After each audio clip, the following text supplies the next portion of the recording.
Israel ve'imru imeru. Amen.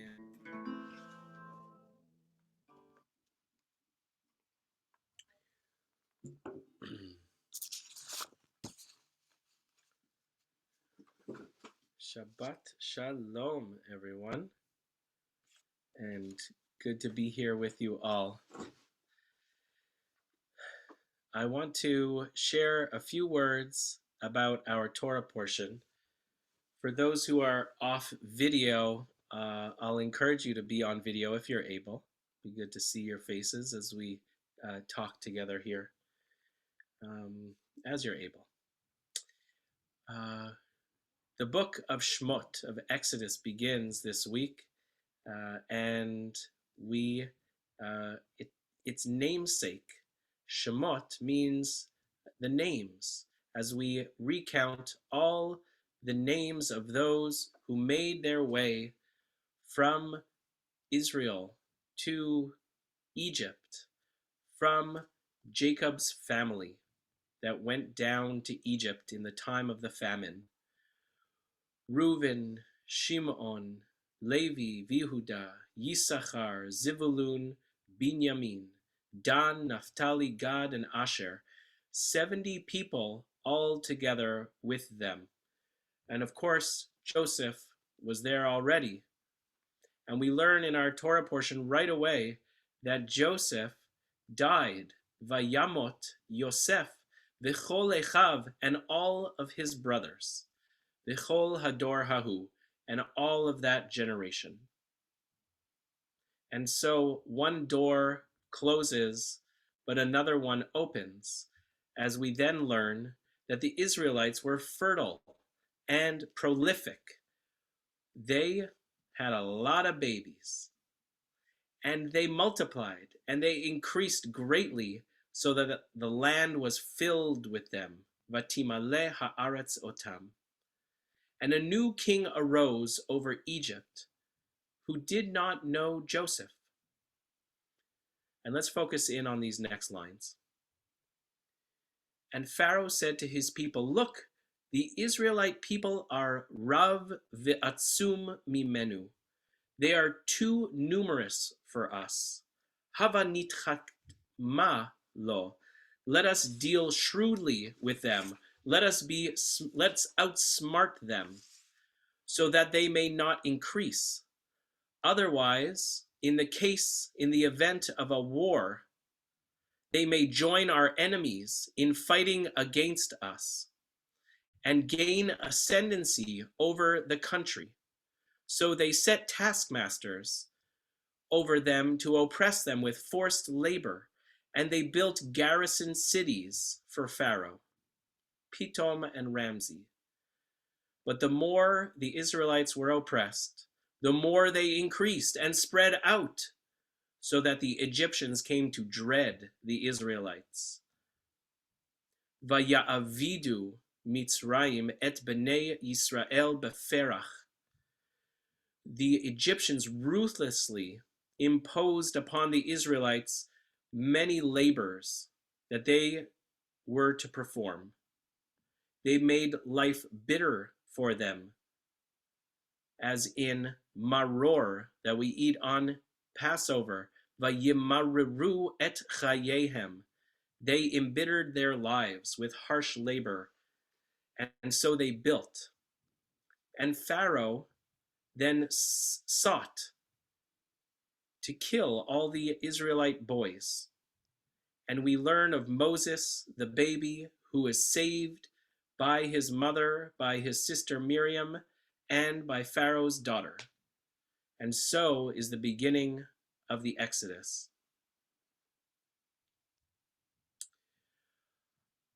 This year, as we end 2021, we are coming to a close on this bitter year.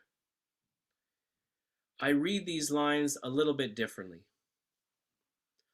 From Pharaoh to Haman to Hitler to today's tyranny. All tyranny is based on lies and propaganda. Was not the beloved of the king, the one who saved Pharaoh and his people and the entire region from a disastrous famine? Did Joseph not create the foundation for a time of survival against the single greatest threat for their times? Was Joseph and his family and people not welcomed to Egypt with open arms? And so, just as in all tyranny, we hear in our parsha the falseness and the unfounded information that led to the harsh decrees upon the Israelites. Chaim ibn Attar, or more often known as Or HaChaim, the light of life, one of my favorite commentators on the Torah from 18th century Morocco. And in commenting on the words that Pharaoh tells his people, Rav ve'atzum mimenu, the Israelites are too numerous, too great and numerous for us. The Or HaChaim asks, how could that be true? They were a tiny people compared to the powerful Egyptians. And so Or HaChaim notes that Pharaoh lied to his people. The king told his people that the fact that the Jews had developed as they did was by taking something that should have belonged to the Egyptians.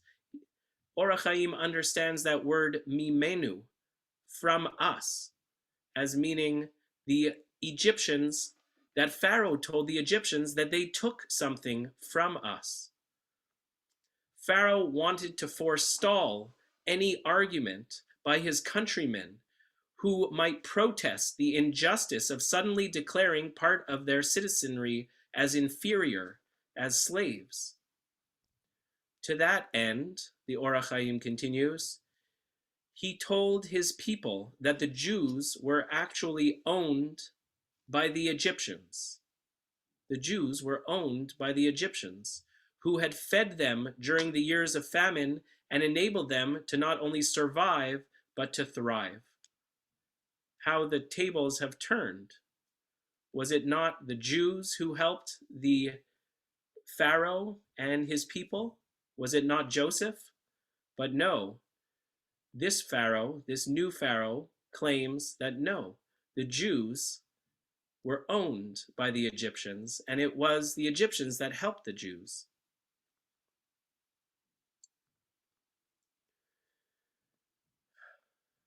And so he tells the people, the Or HaChaim continues, all of this in order for the Egyptians to legislate measures that would ensure their own supremacy. The way to do that was to outsmart them. Owned by the Egyptians? They owed it to them? Who helped who? Propaganda,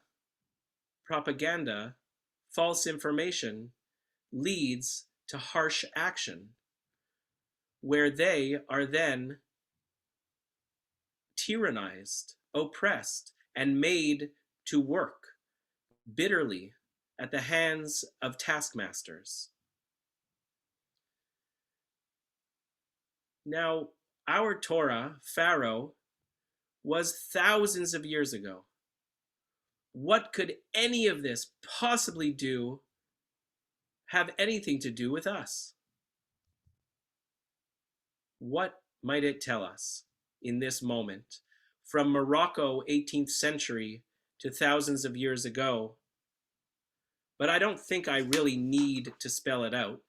I don't think I need to tell you how these words resonate in our day. From Egypt to Morocco, the teachings there are the teachings here. We live in a deep time of propaganda and false information where there is anti-truth around us at all times. I'm going to share something that these last months, when I have the privilege of talking to our president, Steve Levine, and I ask him how his day is going, and serving in the hospital just up the road from me and us at Copley, he tells me about treating COVID patients. And he says there are folks using the hospital beds, unvaccinated, who don't believe in life-saving medicine, using medical resources where there are other needs that must be met. Erwin Tobin just shared with me before this call, not knowing what I was to speak of, that 70,000 operations were postponed just in, I don't know if it was in the Montreal area or across Canada, but 70,000 needed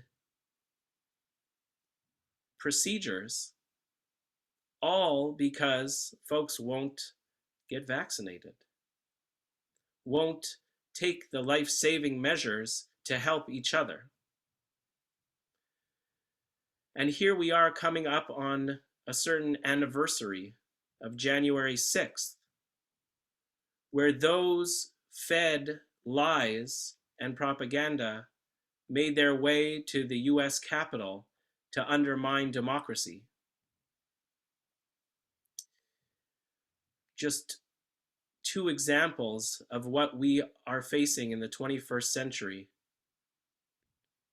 But it's not new, and we have risen above before. We Jews are truth seekers and truth tellers. We know the perils of propaganda and the terrible tools that are used to harm the most vulnerable and the greater society. But we also know how to stand up to that and to speak truth to power. And so I call on us today, may we spread the truth now and always. May we spread it in compassionate ways that bring more Moseses and no Pharaohs to fruition, more Miriams and no more tyranny to our people and to all peoples. Shabbat Shalom.